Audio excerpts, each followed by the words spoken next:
My name is Allan Cogan. Join me as I share samples of some of my favorite whiskey while getting to know each guest. Welcome to the Cogan Conversation. It is an absolute honor to introduce you to my next guest, Bradley Lake, and I met at Pacific Legal Foundation when I first moved to Northern Virginia. Since then, Brad has been a close friend and a reliable person to share Guinness with at a local Irish pub. He's a fellow fan of peated whiskey, so I chose a lineup of some well-known bottles to share while we get to know him better. Brad, welcome. It's a pleasure. Thanks for having me. I'm excited to get into the peat. All right, man. Well, hey, before we get into the samples, I want to know who Brad Lake is. Give me a short bio. Brad Lake is, I hail from the great state of Michigan, which is just one of the greatest places ever. Much better than Wisconsin. That's what people tell me. But make it personal. I'm from Michigan. Moved out to Washington D.C. area a couple years ago to work at the aforementioned Pacific Legal Foundation with Allan. And I've been kind of in the publicity world ever since, kind of doing public relations work. So it's kind of fun to be here on the other side of things where, you know, normally I'm setting up these interviews, but they don't let me close to the mic. Whereas Allan, he's taking the big risks today and he's putting me behind the mic. So, I'm from Michigan. I went to Central Michigan and shout out to all my Chippewas back in Michigan. But I'm super excited to be here and to try some whiskey. All right. Well, how about we get into our first tasting? Let's do it. So I think you've had this one with me before. Laphroaig. Laphroaig 10 is their benchmark. They're what they have on every shelf across America. But Laphroaig is a legendary distillery in the Islay region of Scotland, known for its distinctive flavors and contributions to the surrounding community. Brothers Donald and Alexander Johnson formed Laphroaig Distillery on the island's south coast in 1815. According to their website, the 10-year-old, which we're about to try, is the original Laphroaig. It was distilled the same way it was back when Ian Hunter invented it. So in making this, they dried over a peat fire. That's how a lot of these peated whiskeys get their flavors. They actually take the grains, put them in a big concrete silo, and then smoke them with actual peat moss burning. But Laphroaig 10 is one of my favorites. It's around $50 as a price point. Not a bad start to this offering. So cheers, buddy. Let's Welcome. get into it. Thank you. Yeah. That is good. So the website says, and some of this is marketing, some of it's bullshit, some of it's real, and it's all about like relative taste and what you understand of whiskey. But people who enjoy the 10-year will say that they notice a bold, smoky taste followed by a hint of seaweed and a surprising sweetness. What are your thoughts? I definitely got the bold smokiness. I have to say my palate on the seaweed as part of it. I'm a little bit unrefined, so I didn't quite taste the seaweed on it, but I definitely could taste the sweetness towards the end, and definitely tasted the bold smokiness. That's pretty clear. It comes through pretty clear. Yeah, Laphroaig is known for them. They are one of the peat legends, right? They have this distinct flavor. I think what seaweed is getting at is there's a distinct briny flavor. When I drink Laphroaig, and even some of the other ones we'll get into, I imagine myself on a pier out. I can hear the seagulls flocking. I can hear the boat horn. Yep. You can see the barnacles on the side of the wall. It's like that sea shine, brine, sea salt, and peat. That's how I feel about it. Some Scottish seas looking out on yeah. So anyway, that's Laphroaig 10, man. I actually realized the other day when I went, and you know that I'm not a big bourbon drinker, but the other day I was like, I had my pipe out and I was like, all right, I need some whiskey to go with this, and I went and poured myself a glass of bourbon, and I was like, I had a couple sips of it, and I was like, this will not do. And I was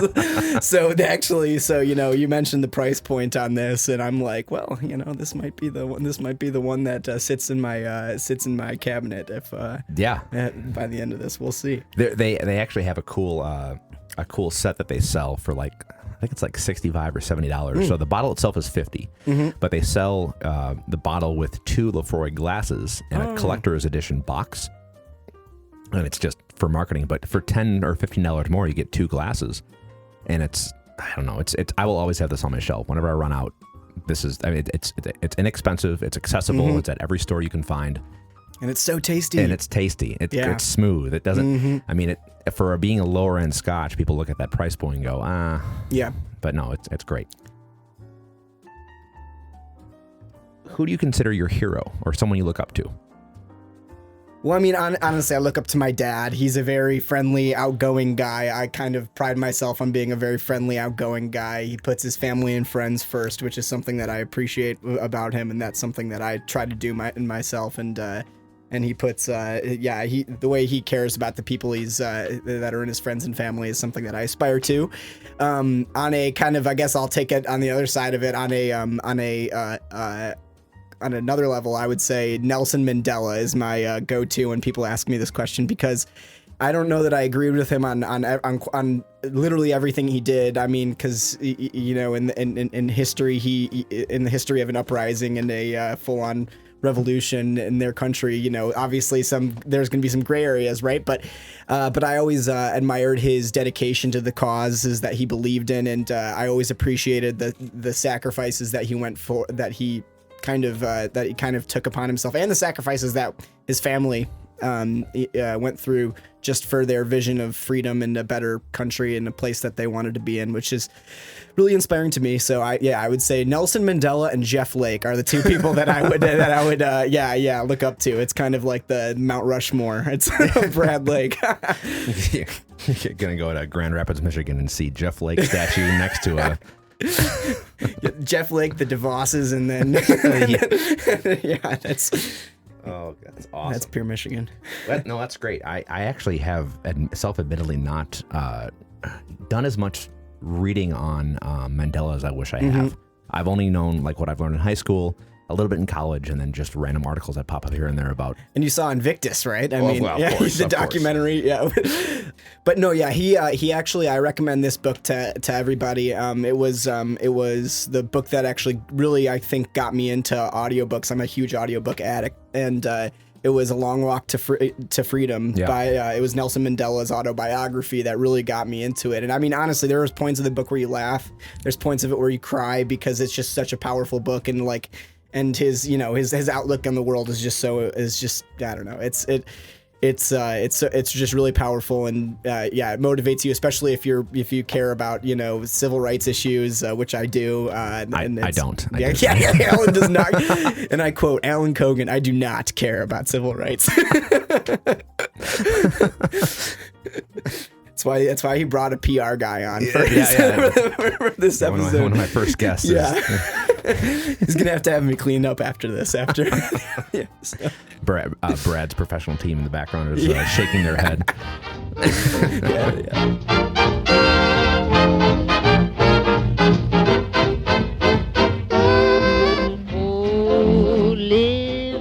All right, so next offering we have is from Talisker. I don't think you've had this one before. It's called Talisker Storm, and they've been around for a while. I'll give you a little bit of history on them. Talisker Distillery was founded in 1830 by Hugh and Kenneth McCaskill. Talisker Storm was released in early 2013, so it's fairly relatively new compared to how old the distillery is.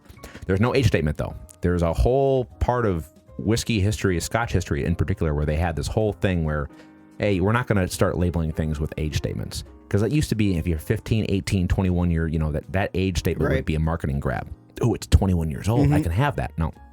Back in the day, in like the 80s, 90s, early 2000s, they started getting away from that, because they found that if you married older, more expensive whiskey, like a 25, 30-year-old, with the younger whiskey, you actually get a more sweet, robust flavor, depending on the cask. So Talisker Storm is Talisker's attempt at that, and it has been a really powerful sales grab for them. This malt is peated to approximately 18 to 22 parts per million, which is the peat level, which is about a medium level. We'll have some here that are like 3 times that. Okay.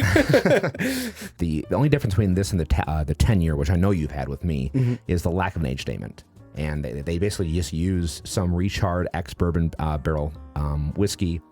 Talisker claims a selection of both younger and older casks brings more smoke and a better balance of sweetness.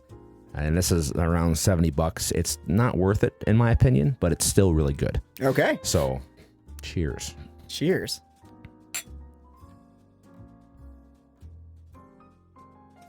It's pretty different. Much different. Yep. This is far more sweet and less salty than Laphroaig. Mm-hmm. I would also say Laphroaig is probably more peaty. I would agree. Yeah, definitely more smoky on the Laphroaig than on the Talisker. So, any overall thoughts? I think it's good. It's definitely one that I would drink again. Especially if I'm not feeling like going 100% into the campfire. Yeah. But like it is because it is sweet. It is sweet and smooth. But not quite the fiery flavor of a Laphroaig. Yeah. I don't know. So it's $70. It's pretty readily available at every liquor store. You can find it. They have the bottle that we're having right now is an older bottle. They've updated their branding and their marketing and their recipe changes as the time goes on. But allegedly, there's a 25-year-old whiskey within this, and there's as young as a 5-year-old whiskey in here. So they marry that all together, and then this is what you get. For $70, it's okay. Mm-hmm. I wouldn't regularly pay that. It is one of my favorite Taliskers though. Mm-hmm. But the 10-year is almost equivalent, and it's for less money. Sure. So it's kind of a marketing thing, but Talisker Storm. Yeah. Well, I'll say coming around on my second sip of it, the aftertaste that it leaves in your mouth is really nice. I actually I don't know how to define it, and I'll leave that to the expert here. But the way that it sits in your mouth afterwards is really nice. It's kind of like candy. A little bit, yeah. Yeah. See, that's the sweetness of Talisker that really comes through after the Laphroaig. Mm-hmm. And I love a whiskey that like lingers on the tongue and the teeth, kind of a sticky. Mm-hmm. Oh, that's good. Yeah. All the good mouthfeels. All the good mouthfeels. If you were president of the United States for one day, 24 hours, okay, what would you do? What would I do? Oh man, I would go on a declassifying spree like you wouldn't even believe. We would find out about so many. You would get answers to so many different secrets in American history, and I would personally go and find the Book of Secrets from the documentary National Treasure, and I would declassify the Book of Secrets. Number one. And then I think I gotta legalize all the drugs because all of them. We legalize all the drugs. And then we still got a lot. We still have a lot of the day left. This is the first hour. Yeah, this is like the first hour, man. Well, if I was Ron DeSantis, I would eliminate I would eliminate the IRS apparently. Okay, no political jokes, but I think I would do what Donald Trump never had the courage to do and put in an offer for Greenland. Ooh. I would put in an offer. I would say I'll make you an offer you can't refuse on Greenland. And I would also put forth some offers for other countries like New Zealand. If we could get in on New Zealand, I would throw out an offer for New Zealand. I feel like we're not discussing acquisitions enough as a country. I think we need to be talking about more mergers and acquisitions, and that's what that's part of the Brad Lake platform. I love it. If I became president for a day. Who was I just listening to? It was I don't know, it's a podcast or just a comedian talking about getting all the billionaires together who care about climate change or claim to care about climate change and buying half of the rainforest. Yeah. And it's like, oh, okay, that's just, yeah.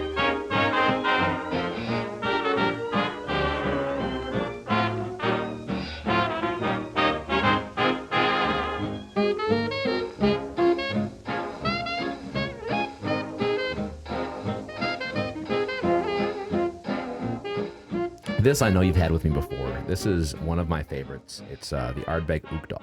Yes. Let's do it. This is far peatier than the previous two. Well, that's exciting. But no, Uigeadail holds a special place on my palate because it's aged in sherry cask, which is a fortified wine. It's a very sweet wine, and it takes that peat and sweetness and marries it in the perfect way. And this has been one of their top sellers from Ardbeg.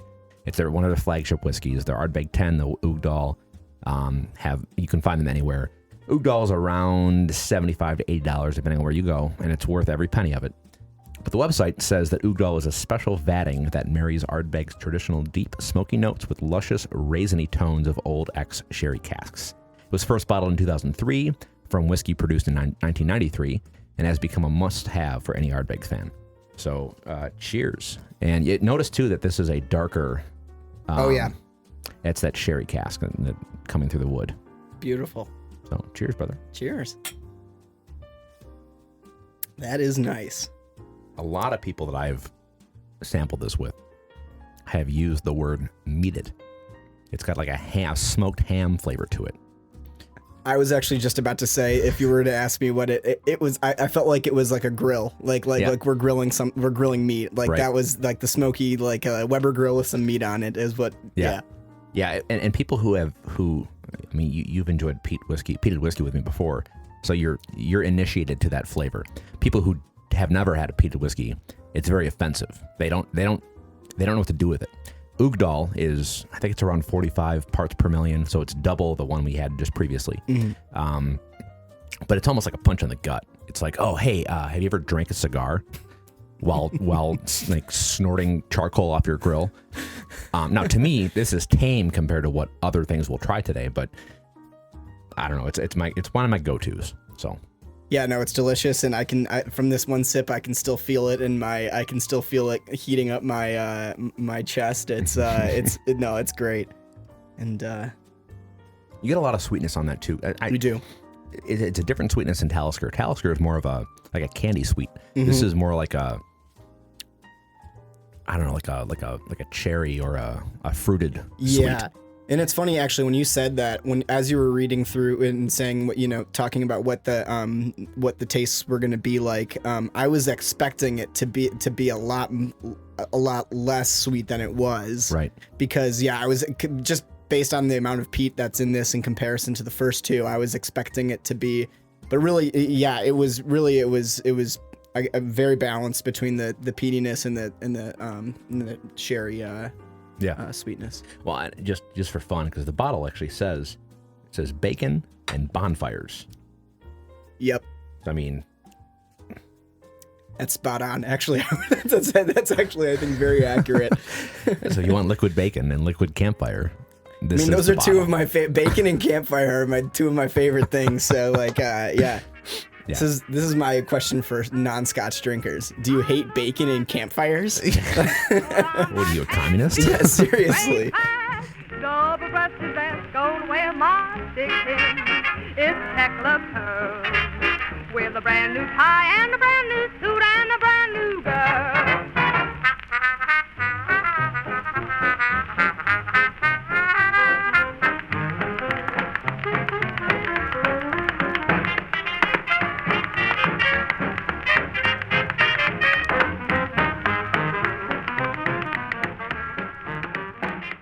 All right, you ready for your next sample? Lagavulin 16 is I will always have this on my shelf. Unfortunately, it's kind of expensive. It goes for around 100 to 110, depending on where you're at. Obviously, it's 16 years old, so it's got kind of a more exclusivity to it. But Lagavulin is one of the original peat legends.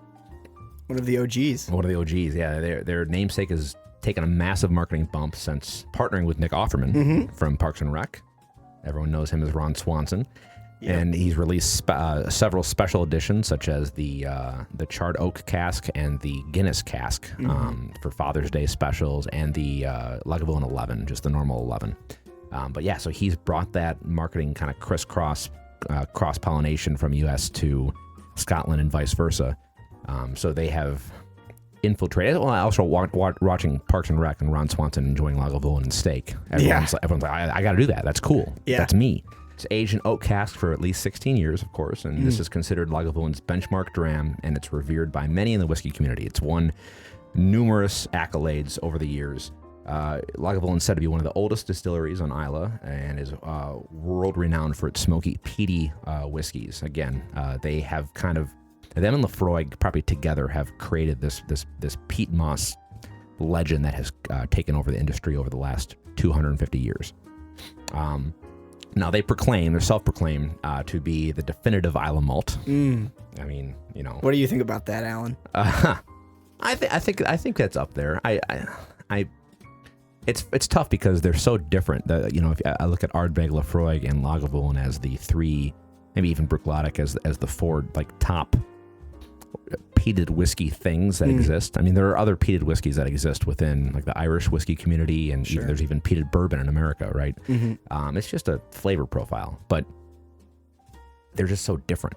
Yeah. So to be the premier, like the number one, it's like saying you're the number one, I don't know, burger stand. I don't know. Well, obviously that's McDonald's. Which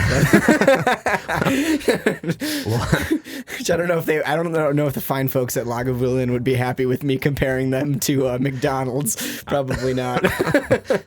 No.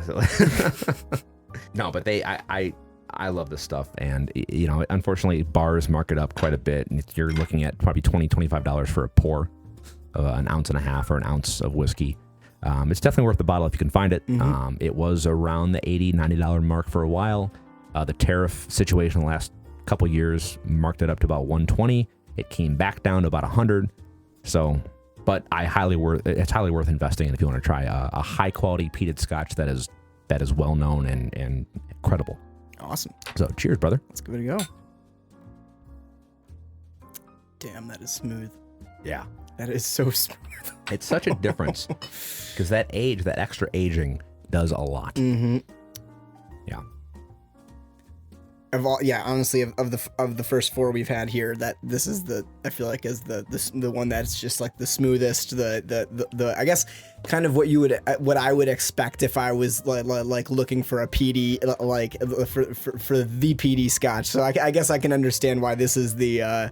Like you're saying, that one of their flagship scotches. Yeah. No, it's I don't know, and there's so much on that nose too. Mm-hmm. Like, I mean, the noses of the other ones were good, but this just has so much complexity to it. So good. So good. I don't know. I just feel like this one where I really feel like it has like the in my mind as a neophyte, I feel like this one has kind of that kind of ideal blend of the sweetness and the peatiness and the smokiness that you kind of, again, it's like it's what you expect a really good Scotch to be. Yeah. So. No, I agree. Yeah. I can just keep drinking. We'll just sit in silence and drink it. Yep. Don't tempt me with a good time. Pretty sure that's what Nick Offerman would want from us anyways, right? So one of my favorite questions to ask someone just to understand how your brain works and where your thought process is on just life itself is the old Back to the Future situation. If you could travel through time, where would you go? What would you do? No holds barred. I would. This isn't that fun of an answer, but I would go back to high school and tell myself to apply for most scholarships, so that I wouldn't have student loan debt. But that's kind of a dumb answer. So a better answer is I think I would go back to myself. I think I would go back to myself in college and kind of talk to myself about how I treat people and figure out if there are better ways that I can treat people around me. I don't know. I always feel like I'm a pretty friendly, outgoing guy, but it's and a good friend to a lot of people. But I feel like I've gotten a lot more mature over the years, and so there's just a lot of things. Looking back, I feel like there's situations that could have been handled better by me if I would have gone back in time, just and like, what, just take a breather, kid. It's like it's gonna be okay. Okay. And I that's I think that's what I do. I admire that because I think most people's answer would, like, their knee jerk answer would be like, I don't know, do it what Back to the Future was trying to do with the almanac. Go back and make a bunch of money, or go kill Hitler or something. Yeah, I didn't even think about that. I mean, those things would be really good. Yeah, going back and killing Hitler would be way better than what I said. Yeah, but no, sorry, continue.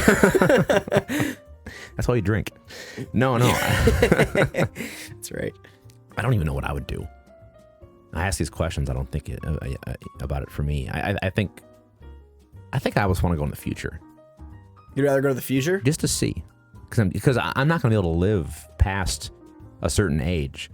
I'm well, that's one of my things. Like, if ask me what am I afraid of death? No, but I'm afraid of not knowing.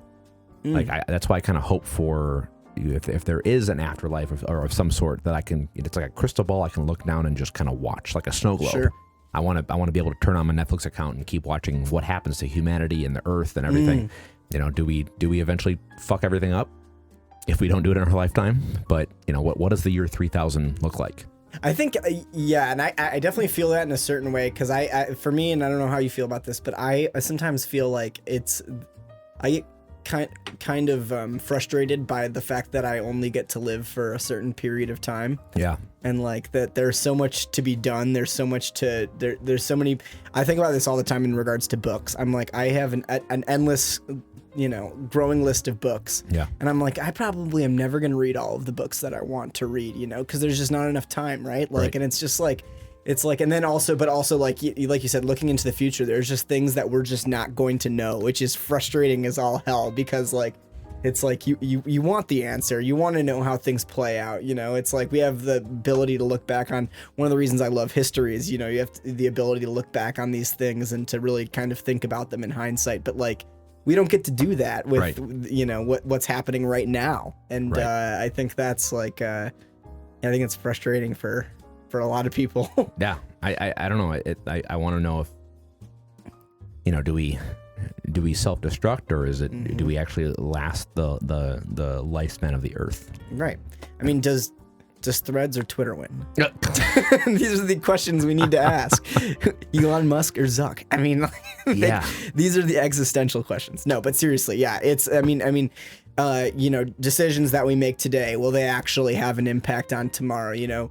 We always talk about the end of the world, whether it's climate change or whatever it is. Like, will that, will we adapt? What will the future look like as the world heats up? Is that okay? I mean, obviously it won't be for some people, but like that's everything that, that's how it is. But yeah, it's definitely interesting. And I don't know.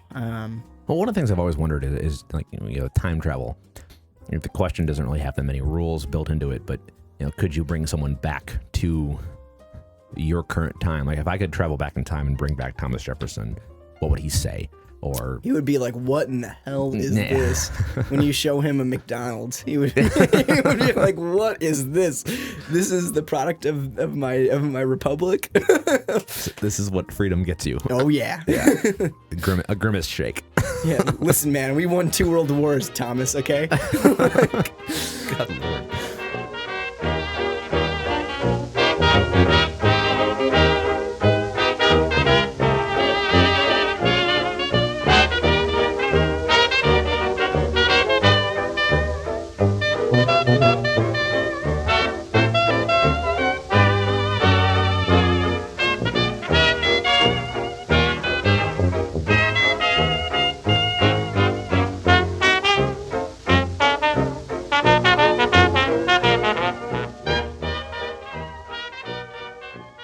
So last sample, the Bruichladdich Distillery makes a ton of amazing expressions that I can't wait to showcase here. But to drive home the peaty flavors, we're ending with the coveted Octomore 13.3. Now the 13.3 is distilled from barley grown on Islay on one singular farm and demonstrates the phenomenal force of flavor when combining super heavy peat with the variable harvest gathered from the island of Islay. This release is matured on a foundational parcel of first fill ex-American whiskey barrels and a supplementary section of second fill European oak casks, hailing from the River Salts region of France and the Ribera del Duero region of Spain, as I butcher names. Farmer James Brown raises the Islay barley used annually for the 0.3 line of Octomore on the Octomore farm, just 2 miles south of the distillery. The name of the Octomore range actually comes from the farm itself, which has been around for a couple generations. This whiskey's aged for 5 years, so it's younger than what we've had. It's at 61.1% ABV. It's more than 10% more potent or alcoholic than the other ones we've had, and has a peat level of about 130 parts per million, which is about triple the amount of the peat that has existed in the other samples we've had. So, here we go. Just for reference, right? Brought out the big guns today. Oh, yeah. Unfortunately, this one is not as accessible. It is... Octomore has a few different offerings. The 13.3 goes for about $250, $300. It depends on where you're at. And I actually have a question about buying whiskey. When you're naming off these prices, where do you tend to go to buy alcohol? For me, I'm not a big I don't buy a lot of whiskey or scotch. But are you getting it from your local ABC? Or are you getting it from what were your places that you would go to buy these things? Yeah, so my probably go-to for just general, like if I want to go replace a Laphroaig 10, I know I can get it at any ABC. Got it. So I'll just go to the ABC up the road. And for reference, Virginia is one of the states that has an ABC store that regulates the MSRP and state taxes of liquor. You can only buy liquor at the designated state-owned stores.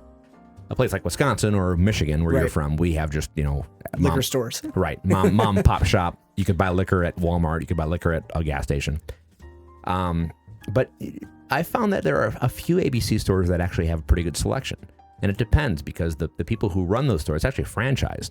So you can franchise out an ABC store, and then you can kind of own the distribution and collection of certain whiskeys to have on your shelf. So if you have a, like person like me who can go to you and say, hey man, I really want to get, this Ardbeg or this Laphroaig, can you order it? And they can get it at cost because they're a distributor. And they have the license to do so. However, if you're looking for something like an Octomore or a Talisker Storm, you're going to be hard-pressed to find them at every ABC. There'll be a couple. But I usually go into DC proper and go to one of the liquor stores down by the White House. Their prices are a little inflated because of the area and also because they know people are coming from Virginia who can't get access to things, so they have a massive whiskey shelf. Scarcity, yes. Yes, yeah. It's about like 10% plus over MSRP. Sure. And then I also go to the Total Wine out in Maryland. Got it. Maryland also has a kind of a free range area, so their Total Wine has liquor along with their beer and wine. So Total Wine's a good place to go for some of this stuff? Yeah. So you and I live pretty close to each other here in Virginia. Total Wine out in Laurel, Maryland is about 40 minutes away. That's a quick little trip to, hey, I need that one. And Total Wine has the benefit of having a very accurate online system. So if you're like, hey, I really want to try that one whiskey that Allan showed me, you can go online, type it in, and if they don't have it, they might have a picture of it. You can call them up and say, hey, are you ordering this soon? And they'll tell you their dates and everything. Got it. So you just make a trip out there. Awesome. That's great to know. Yeah. Okay, so the Octomore. Yes. Prepare your taste buds. They're prepared. Cheers. Cheers. Whoa. That is completely different from everything we've drank so far tonight. Yeah.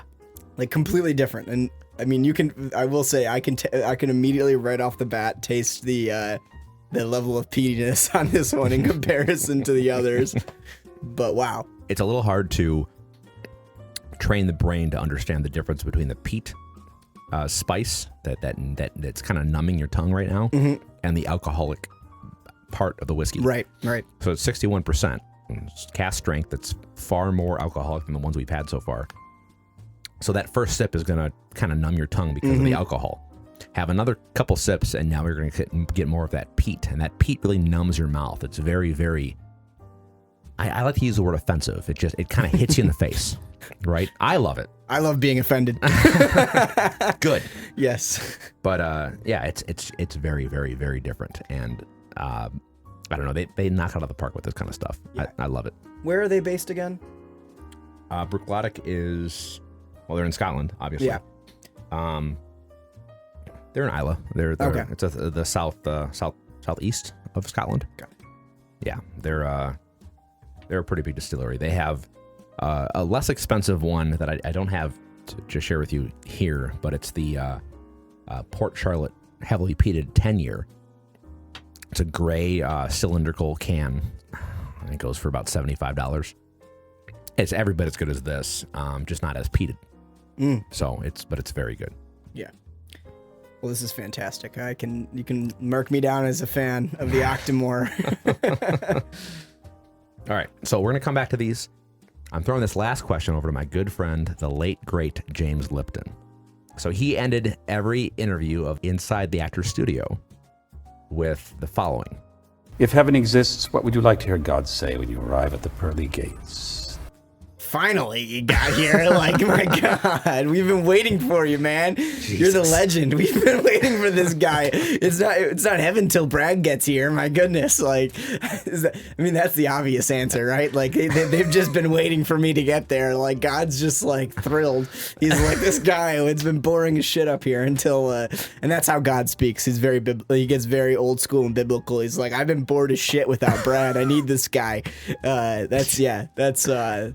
Yeah, that's definitely. I'm surprised you didn't say "Go Bears."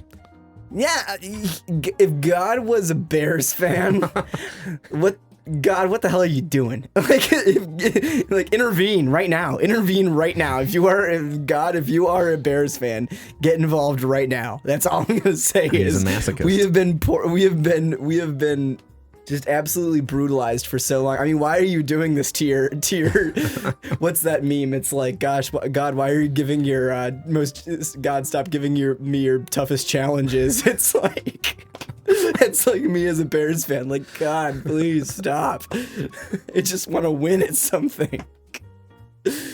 So anyways, man, my mental health is doing well. Handling the off season very well. As we pour more whiskey. Yes, you have to. It's the only way to survive. So is that your answer? I think that's the one I'm gonna go with. I love it. Yeah, that's great. Then I'm sure there's I'm gonna think about it. I'm gonna come back to all of these questions and be like, those were the dumbest. Those are the dumbest answers. Here's the real answer. But no, this one I'm gonna stick with. This one. I think it was the correct answer. Yeah, stand by it. All right. Well, we have 5 samples here. We have a little bit left in each glass. Take me through, what your thoughts were on each and which one you liked the best. Oh, man.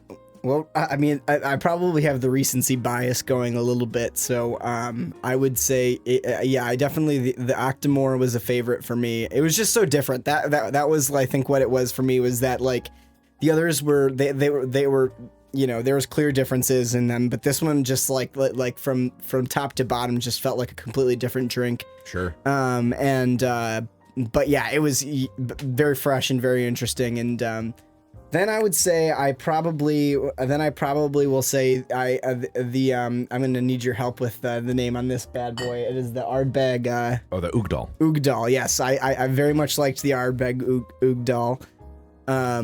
And that one was very good, very smooth. Again, that one was. We've had that one before, but that one is just. I love that one. I'm thinking the Lagavulin 16 years probably comes in next after that one. Yeah. Just like I said, it was what you expect. It's what you expect a very nice Scotch to taste like, and sure. It just checks all the boxes, and it's just like, yes, this is it. Sure. Then I'm going to go with, I really liked the first one we drank, which was just the Laphroaig 10-year. I thought that was really good. Again, the smokiness on it to start off was just exactly what I needed to get started for a Scotch sampling. So yeah. It was starting on the right foot, and I really enjoyed that. And then I think that leaves our poor friend Talisker as the last one. But again, that's more of a taste bias thing where sure. I'm very much into. I really like the smoky, peaty Scotch, and that one was a little bit. Was obviously a little bit more sweet and less peat forward, I would say. Sure. So we're pretty close. I don't have the Octomore first. I have Lagavulin 16 first. Yeah. Followed by the Ardbeg Uigeadail. Yep. Uigeadail is my go-to. I'll always have that on my shelf. I mean, it's just it's just very good. It's just like, again, it's what you. I know I'm saying the same thing about Lagavulin, but it is very much what you it's what you expect a very good whiskey or Scotch to taste like, and it has all of the flavors that you want. Yeah. No, I agree. Octomore is, for me, it's almost like it's a different category. Yeah.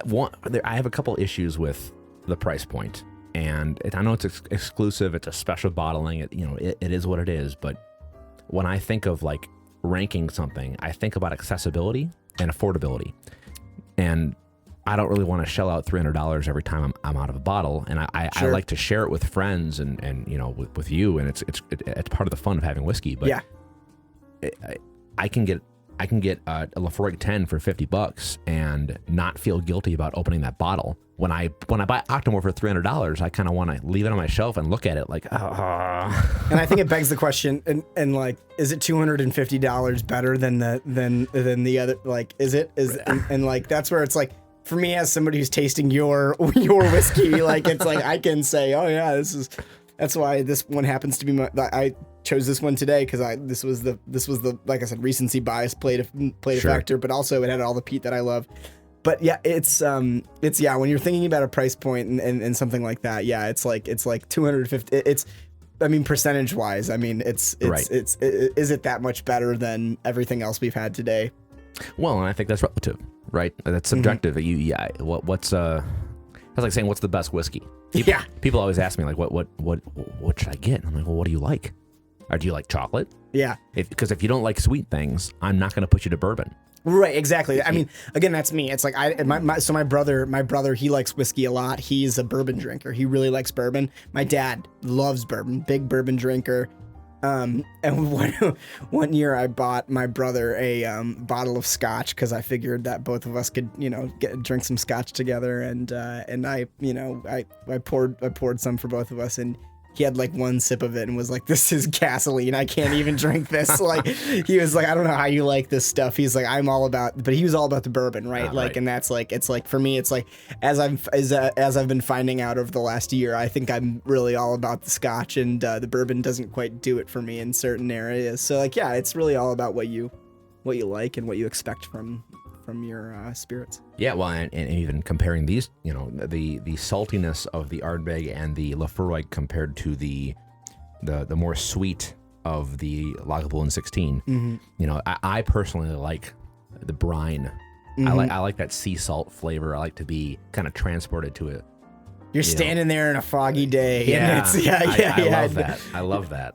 Honestly, I'm sorry for bringing this up, but if you've seen the movie The Lighthouse, I'm just imagining you standing like at the lighthouse with Robert Pattinson with your glass of scotch, and that's the vibe I'm getting today. That's the goal.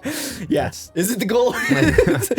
Seem to remember that The Lighthouse not having a great ending, or maybe it did. Actually, I don't know if I remember that. Well, I mean, if money was no option, I could just buy a lighthouse and live alone and have all my whiskey. There you go. I did actually see. I didn't actually click the link because I was too lazy, but I did see a headline today, or not today. It was like yesterday, and it was about how Ireland is apparently trying to. I know it's not Scotland, but it's relatively close. They're trying to pay people to move to their islands because no one wants to live there apparently, and so they're like, they'll help you move there. I mean, maybe if you can figure out a program for Scotland, I mean, you can get your own.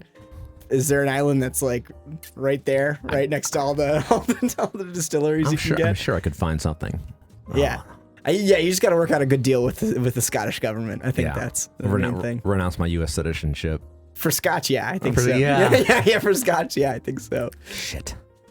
I'm on the wrong crew. Sorry, sorry to all of Allan's military friends who just heard him consider renouncing the United States for Scotland. But if you were drinking the Scotch today with us, you would understand. Yeah. Well, any wise words for the people at home? I would say one of the things I've gotten into the past 2 years, which I've already kind of mentioned with Nelson Mandela, is I've gotten back into reading. I'm an audiobook fan, and I just recommend to everybody, if you can find a way to get back into reading, whether it's picking up a book, finding an audiobook, or finding some way to consume books. I think it's really important, and I think like what you don't have to read the things that everybody's telling you to read. You can find something that's just purely your interest and get into it, and it'll change your life. And I think that's like the big thing I'll say is that, like, I hope I did so well selling the Nelson Mandela book that I figure that everyone's gonna pretty much be rushing to the store to get the Nelson Mandela book. But after that, after you've read the Nelson Mandela book and can't put down books ever again, I mean, that's when you can really unlock a lot of exciting parts of your life. So yes, pick up a book and read. Those are my words of wisdom for the day. That's awesome. Well, hey man, it was a pleasure. Yes. Thanks for coming on, and we'll do it again soon. I appreciate that. Thanks so much for having me on, and appreciate it so much. Yeah, you too, man. Cheers. As always, please like, share, and follow our podcast on social media and find us on all podcast platforms. I appreciate your listenership. Stay tuned for our next episode on Saturday, August 5th. If you want to be a guest on the show and enjoy samples of whiskey with me, shoot us a message on social media or via email at coganconvo@gmail.com. That's COGANCONVO@gmail.com. Cheers.